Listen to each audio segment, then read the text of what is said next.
Pessoal, ainda na evolução histórica do processo produtivo capitalista, nós temos a passagem, é um tópico bastante importante que eu vou tentar também destrinchar para vocês.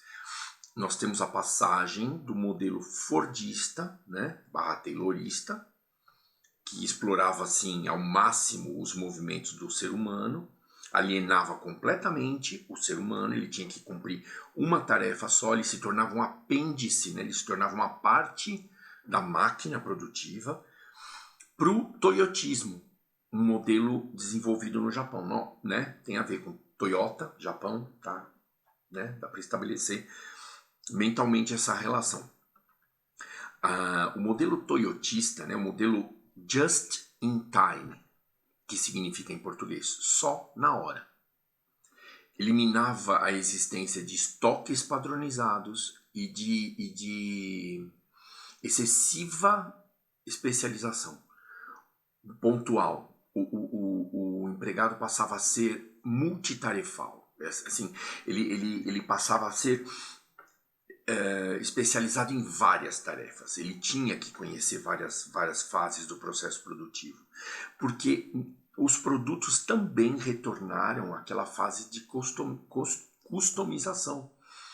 A demanda passou a exigir modelos diferentes, modelos adaptados para cada necessidade. Tanto de carro, como de sapato, como de panela, enfim. Aí começaram a surgir as várias marcas, né? Começaram a surgir os vários modelos. Porque antes era tudo idêntico. Todo mundo tinha a mesma coisa.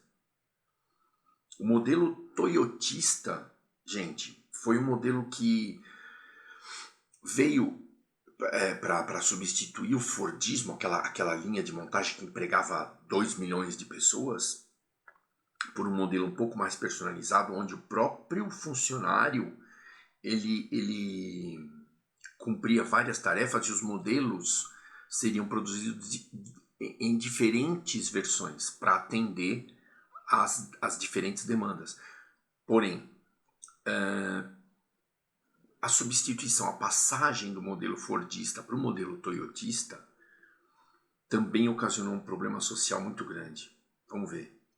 Quem é que adivinha? Como eu não estou aí, eu vou dizer o desemprego, né, gente? Porque o modelo toyotista passou a fazer uso da automação. Então, o funcionário ele se especializava em operar as máquinas. Várias, não uma só. E aquela máquina fazia trabalho de vários funcionários no modelo fordista, né? O famoso robô, a famosa automação, que gerou um problema social muito grave chamado desemprego. Então, além do desemprego do processo toyotista, né, com o advento da automação e da melhoria na customização dos produtos finais, né, assim, a abertura de um leque de possibilidades, a gente teve também uma consequência muito grave com esses processos de evolução com esses métodos de evolução do processo produtivo, que foi o enfraquecimento das classes trabalhadoras, né? E dos movimentos sindicalistas, né? Dos órgãos representantes dos trabalhadores. Conforme o número de trabalhadores foi diminuindo, os sindicatos foram perdendo forças, foram perdendo poder de barganha, porque uma greve já não pararia uma fábrica inteira. Veja, existiam funcionários mais comprometidos e mais próximos de um processo produtivo que teriam condição de pensar, teriam condição de julgar, né? Funcionários mais comprometidos. Por um outro lado, esse enfraquecimento da classe operária e dos sindicatos, da representatividade, também fez com que surgissem meios de produção e de serviços também que gerariam empregos, gerariam trabalhos para as pessoas que elas teriam que se adequar, teriam que cumprir aquele trabalho na falta de outro. É aquele trabalho exaustivo, é aquele trabalho assim que a pessoa está fazendo porque ela precisa fazer. Veja, gente, os meios de produção, a evolução dos processos produtivos causou vários problemas, como a gente falou no começo da aula. Um dos grandes problemas também que ninguém imagina, mas o que a África tem a ver com o processo de evolução, com o meio de produção, com a evolução do processo produtivo?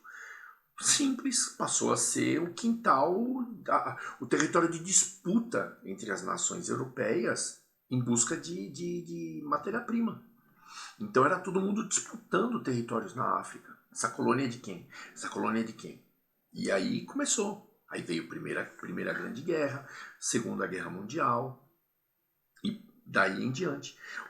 Na Segunda Guerra Mundial nós tivemos direcionamento das fábricas. Não, isso na primeira também aconteceu, mas na segunda é o que a gente mais tem dados a respeito. Direcionamento das fábricas para produzir material bélico. Veja, as fábricas que produziam carros e outros produtos passaram a ser convertidas em produtoras de equipamento bélico para financiar as guerras. Isso também enfraqueceu muitos países, né? Causou problemas muito sérios para os países. Gente, aqui nesse módulo 11, a gente viu, né, eu vou até falar para vocês que página 49 e 50 da apostila, depois são exercícios.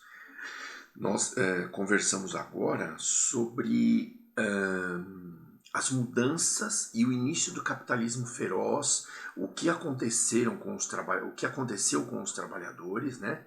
Que eles perderam força, a automação a evolução da automação acabou causando muito desemprego, crises muito grandes entre os trabalhadores, nas sociedades e, assim, períodos de adaptação às novas formas de trabalho, às novas oportunidades de trabalho, sendo que às vezes, veja só, um engenheiro tem que executar tarefas que não são de engenheiro para poder trabalhar e sustentar a família dele. É nesse exemplo que a gente ilustra melhor aquela história do qualquer trabalho. O trabalho negativo, o trabalho alheio ao conhecimento do indivíduo, certo? Às vezes um professor desempregado vai fazer Uber, ele vai dirigir. Ele é professor formado, ele podia trabalhar dando aula, porém ele tem que dirigir o dia inteiro, fazendo Uber, certo? Ou cozinhando, ele arrumou um emprego de cozinheiro, ele tem um pouquinho de prática, que ele fazia um outro almoço no fim de semana e foi ser cozinheiro, e é um professor de português, por exemplo, ou de inglês ou de história. Enfim, gente, vários pontos negativos da evolução do processo e das relações de trabalho vão ser expostos nesse módulo 11. Mas, contudo, eu aconselho que vocês pesquisem e se instruam melhor para não ficarem naquela camada do senso comum, como eu sempre falo, porque esses mesmos processos, essa evolução dramática, essa evolução selvagem do capitalismo, deixando muita gente desempregada ou trabalhando às vezes muitas horas e morando em condições insalubres, né, sem saúde, perto das fábricas, tudo isso acabou sabe, tem N consequências ruins, como a gente pode ler nesse módulo 11. Porém, tem N consequências positivas. Às vezes os modelos de igualdade social não são tão adequados. E às vezes os modelos totalmente capitalistas, né, totalmente que visam a meritocracia e a evolução capitalista pura, também não são adequados. Então é importante que cada um de vocês tenha a sua opinião própria. E procure não absorver apenas as notícias ruins, né? Todo fato, gente, tanto na história, como na sociologia, como na filosofia, tem várias versões. A filosofia nem tanto. A filosofia é uma ciência um pouco mais direcionada, mas na história e, consequentemente, afetando a sociologia, né? Afetando as sociedades ao longo do tempo, todos os fatos, as fases, os acontecimentos, os processos sociais têm várias facetas, né? Tem, às vezes, uma focalização, né? uma forma de enxergar que denota que aquilo foi extremamente negativo para a sociedade, e tem uma forma de enxergar que denota que aquilo foi positivo, ajudou algumas pessoas, prejudicou outras, ou vice-versa, ajudou outras, né? Mas prejudicou algumas. Então veja, todo tipo de mudança, todo tipo de alteração, todo tipo de processo social, todo tipo de fato social, normalmente tem mais de uma versão, mais de uma análise a ser feita, né? A coisa não é tão preto no branco em se tratando de história, de pessoas, de passagem do tempo, perfeito? Então eu espero que com todo esse meu blá blá blá, esses exemplos ridículos das ferraduras com número, eu tenha despertado um pouco da curiosidade de vocês, para que vocês se interem, né, para que vocês estudem um pouco mais os processos produtivos, a divisão de renda, como as coisas evoluíram do passado para cá, para enxergar melhor a sociedade, né, gente? Para vocês não serem vítimas de uma notícia, um boato, uma fake news qualquer, ou acreditarem numa vertente de uma teoria política que talvez não seja 100% interessante, uma teoria econômica que não seja 100% benéfica para a sociedade, ok? Então eu agradeço a atenção de vocês todos até esse momento. Eu acredito que essa aula ficou um pouquinho grande, mas o capítulo não é grande e o assunto é extenso. O assunto ele admite várias discussões, várias interpretações e propõe várias reflexões, tá ok? Bons estudos a todos. Oi, segundo ano. Agora eu vou gravar para vocês a 11ª aula de Sociologia, tá? Referente ao módulo 11 da apostila de vocês, que traz bastantes informações, como queiram, a respeito da evolução do modo de trabalho, das consequências negativas dessa evolução, tá?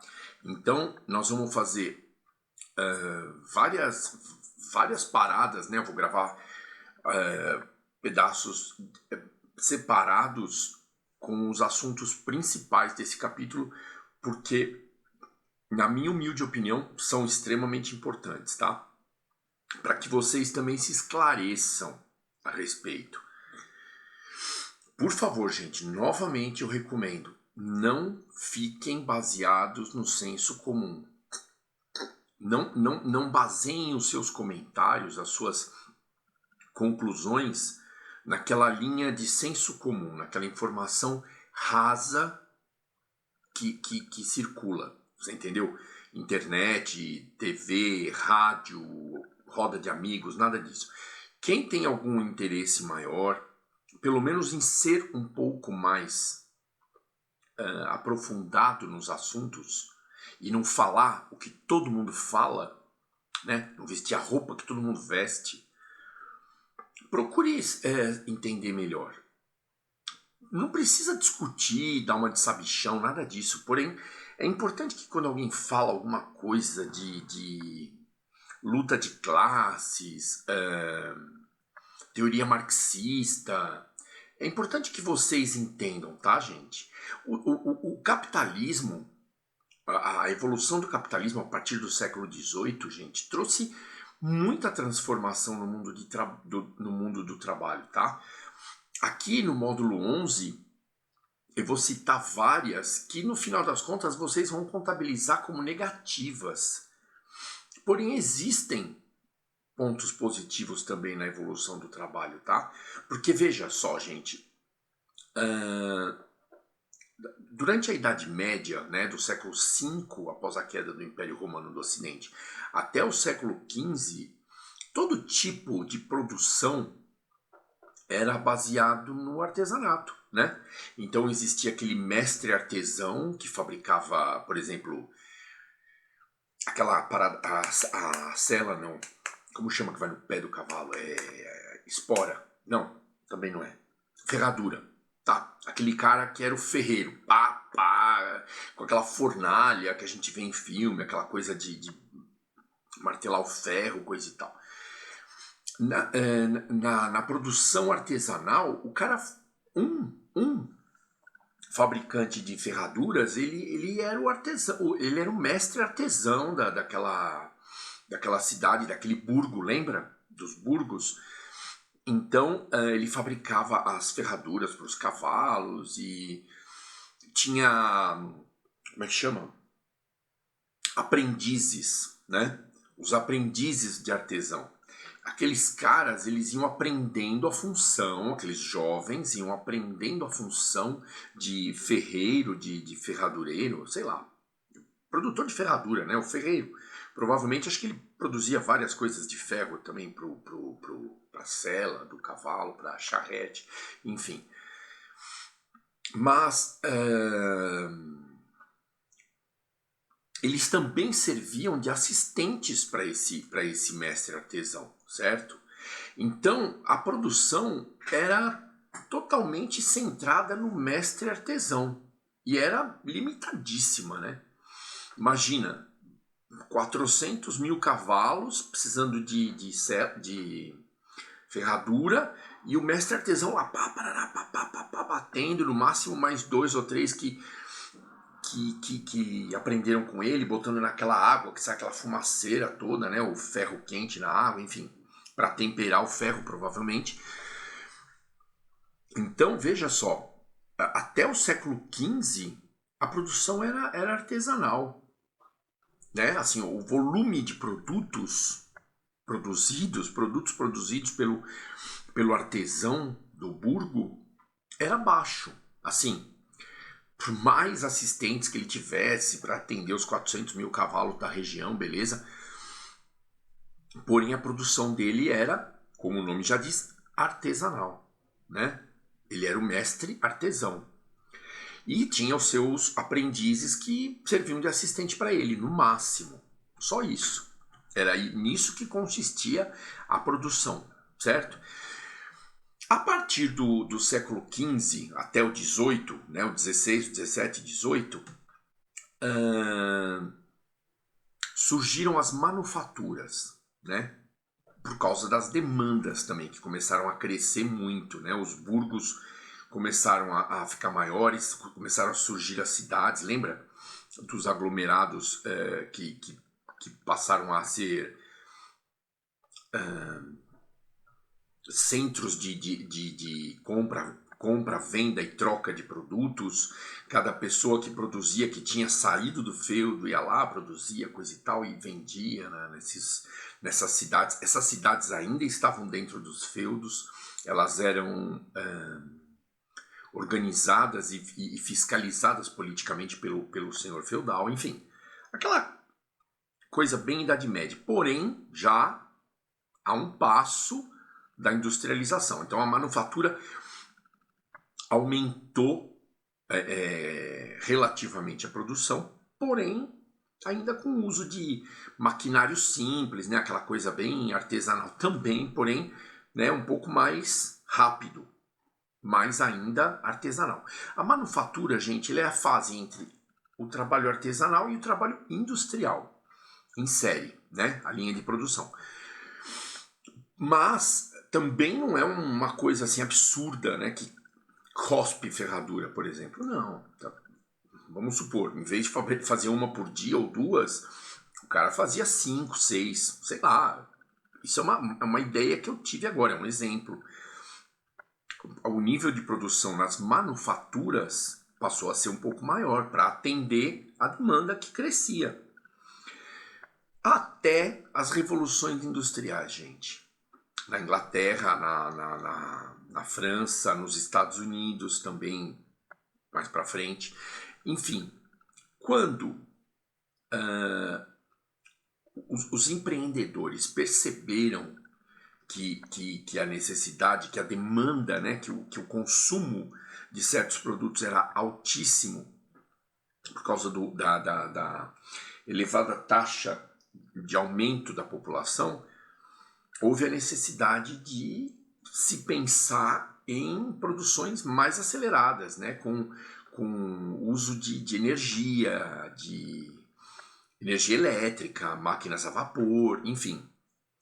Houve uma série de transformações, de evoluções no método produtivo, também sempre visando atender ao crescimento capitalista, ao ritmo capitalista, à dinâmica capitalista.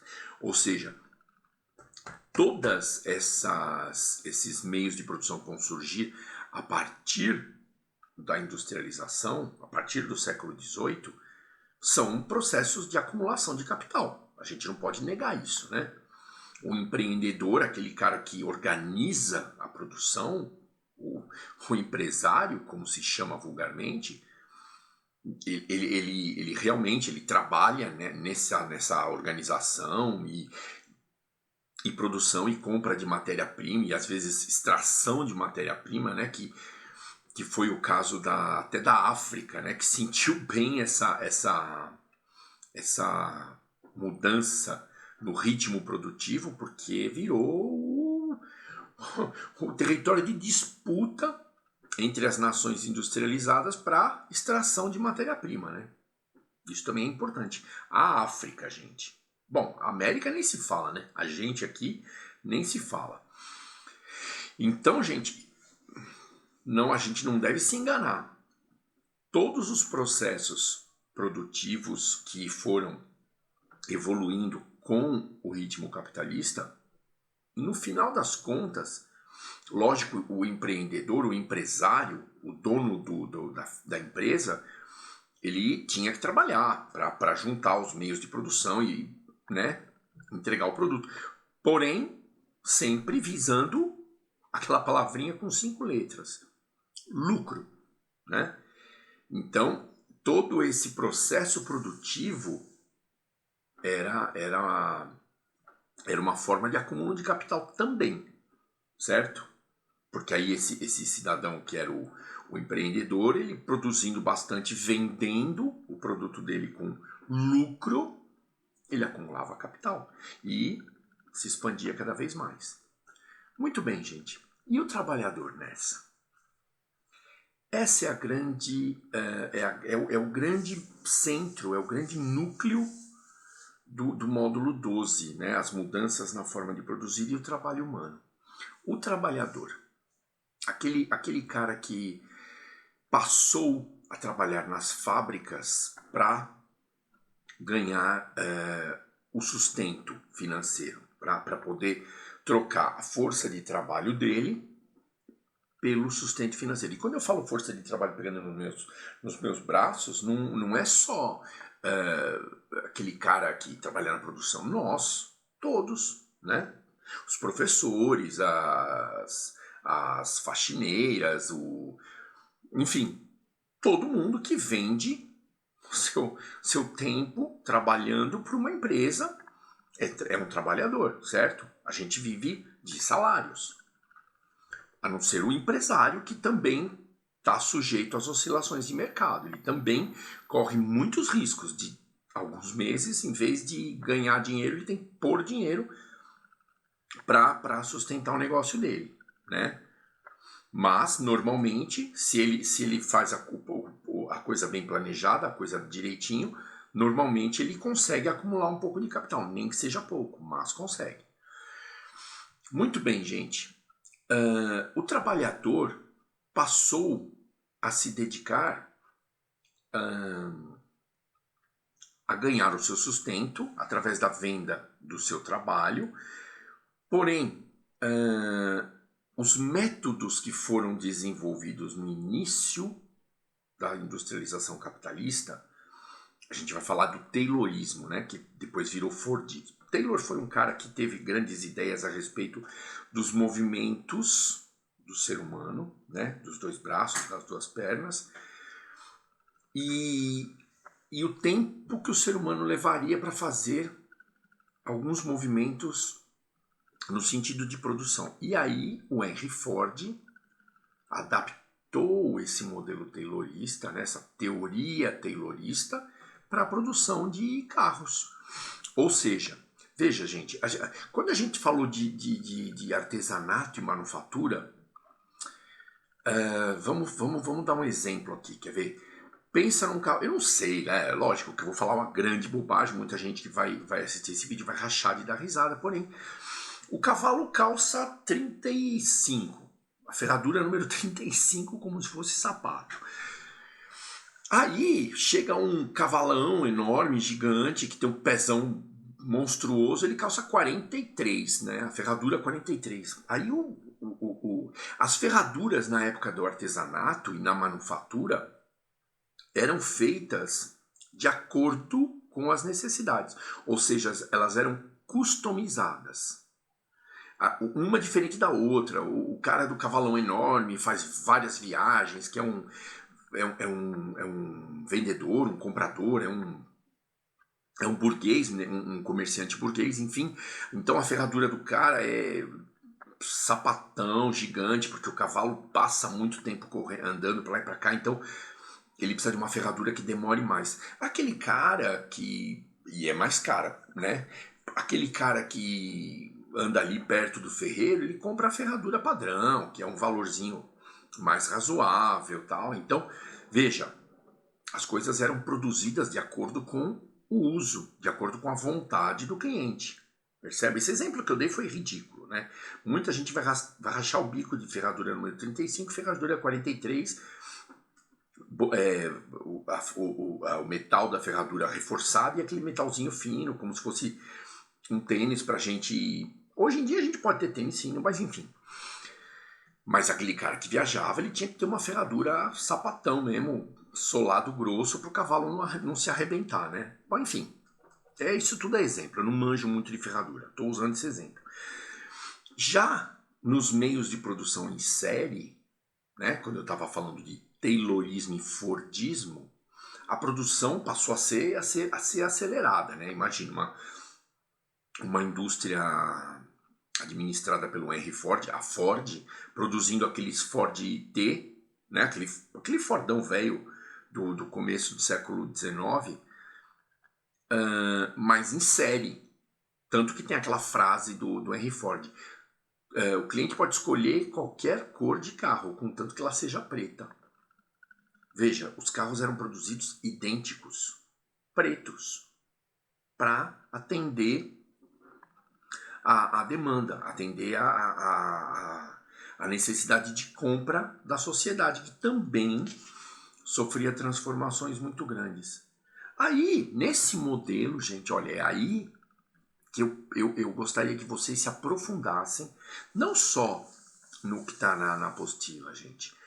Se alguém tem algum interesse, se alguém tem alguma curiosidade a respeito dos meios de produção em série, da alienação do modelo marxista, né, da teoria marxista, a alienação que ele sugere que acontecia, e acontecia mesmo, porque a gente vai vai reparar que esse trabalhador, esse funcionário dessa empresa de carros, por exemplo, vamos direto para o exemplo do Henry Ford, né?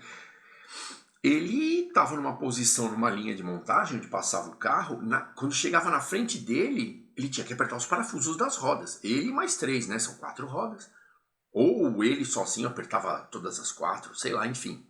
É um exemplo também, é só uma divagação, uma criação de cenário mental.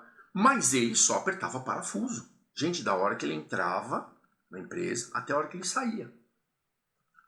Aquilo, a repetição, vamos combinar que você fazendo só um trabalho repetitivo, você não consegue pensar em melhorias de outros detalhes do carro? Você não consegue pensar em como se faz para colocar o banco, apertar os parafusos do banco? Não, o teu negócio é apertar parafuso da roda. Xará, você fica de flash no parafuso da roda. Porém, se te derem um banco para você encaixar e apertar os parafusos do banco do carro, eu não sei como faz. Eu preciso aprender. Ou talvez você leve o dia inteiro para colocar um banco e apertar uns parafusinhos lá. Mas falou de roda, pronto, você arrepia. Você aperta em 15 segundos o carro inteiro. Não, zoeira. Mas, gente, veja só. Esse modelo fordista cria alienação. Primeiro, porque o valor do trabalho do cara montando as 4 rodas e de toda a trempa que tá para trás e para frente, ali os caras que vão dar o acabamento, botar a tampa do radiador, enfim. Segundo a teoria marxista e segundo a evolução, os nossos estudos a respeito da evolução social, não tem o real valor que aquilo representa num carro. É muito complicado de calcular custos, tá? Sempre foi uma matéria assim meio zoada para mim, quando eu fiz administração. Então, mas eu sei que todo trampo, todo tempo de produção, isso eu sei das poucas coisas que eu consegui assimilar dessa matéria de custos. Tem um custo e tem um valor agregado no veículo. Então, por exemplo, se o veículo é vendido por tanto, a parcela de lucro do empresário, do dono dos meios de produção, é maior do que se ele fosse dividir esse lucro para as pessoas que realmente montaram o carro. Percebe no que eu quero dizer? Isso aí na teoria marxista chama mais-valia. Né? O produto, o veículo montado por aquele cara, vamos chamar ele de José, o cara que aperta as rodas lá. Pode ser que o José não tenha condição de comprar um carro daquele. Pode ser não, na grande maioria das vezes. Então veja, o preço de venda do carro é muito maior do que o que ele ganha e o que ele pode pagar. Ele não tem acesso ao produto que ele faz. E o lucro, tirando todos os custos da matéria-prima, do pagamento do salário dos caras, do José, enfim, tudo que o patrão tem que pagar, o lucro não é repartido entre a patota que produziu, entre a turma que produziu. Fica na mão do chefe. É por isso que eu falei para vocês que os meios de produção em série, além de ser um trabalho assim complicado, não é todo mundo que sabe fazer isso, não são todas as pessoas empreendedoras, é um processo de acúmulo de capital, é um processo de, sabe, vou enriquecer, é um processo de enriquecimento. É um trabalho como todos? Sim, só que é um trabalho diversificado. O cara, o empresário, o empreendedor, ele tem que pensar em tudo. Então, a alienação com ele não acontece. Porém, com esse cara, o José, o apertador de parafuso de roda, lógico que acontece. E outra, ele também não tem tempo hábil no dia para pensar em si mesmo, para refletir sobre a própria vida, coisa e tal. Mal e mal ganha para sustentar as necessidades básicas dele e da família. Por isso o nome proletariado, vem de prole, vem dos filhos, né, dos dependentes dele. Mesmo que ele e a esposa trabalhem, eles são proletariado. Veja, gente, é muito delicado esse assunto no que diz respeito à capacidade de comprar, no que diz respeito à possibilidade daquele que produz comprar o produto que ele está fazendo. Ele não acumula capital. O gasto dele, o ganho dele, vendendo a força de trabalho, é para sustentar a família. Assim, entre aspas, nas necessidades básicas, que às vezes nem essas são satisfeitas, percebe? Então, com esse início de processo de produção capitalista selvagem, que todo mundo chama de capitalismo selvagem, é que os sociólogos começaram a pensar em teorias a respeito da existência das duas classes, o patrão e o empregado.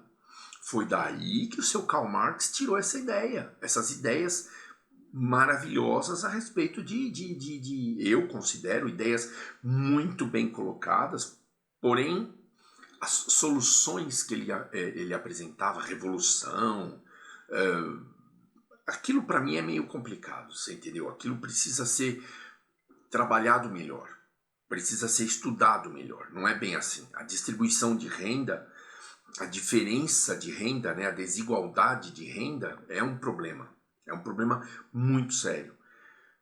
Porém, aquela história de distribuição equânime e revolução e tomada do poder pelo proletariado também não funcionou. Por quê? Porque vai sempre haver a necessidade de uma administração. E se o Estado administrar, como foi na União Soviética, primeiro a Rússia, depois a União Soviética, e voltou a ser Rússia agora, e a partir de 91, né? A gente percebe que o Estado também não conseguiu. Ele não conseguiu administrar todos os processos produtivos. Muito bem, gente. Isso aí foi divagação minha, tá? Agora a gente vai ver um outro assunto importante, gente. Eu falei sobre a evolução histórica, tá? Dos processos de produção, da divisão do trabalho, né? Antigamente o trabalho era completamente concentrado, né? O artesão ele faria todos os trabalhos e ele ensinaria os aprendizes a fazerem todas as fases. A manufatura, a divisão do trabalho era precária, às vezes um fazia um trabalho e o mesmo indivíduo fazia outro trabalho e outra função, enfim. Na produção fordista, na teoria taylorista, a divisão do trabalho era muito grande. Por isso, da alienação. O cara, ele só manjava, o José, o nosso exemplo, o nosso amigo da história, ele só manjava de apertar parafuso e roda. Mais nada. Gente, então se percebe que a ultra especialização naquela função apenas é um problema também. É um motivo do surgimento da alienação. É o motivo do surgimento da incapacidade do trabalhador de pensar em outras coisas diferentes. Ele só sabe fazer uma coisa. Ele só tem velocidade e prática naquilo. Então, assim, é um processo complicado.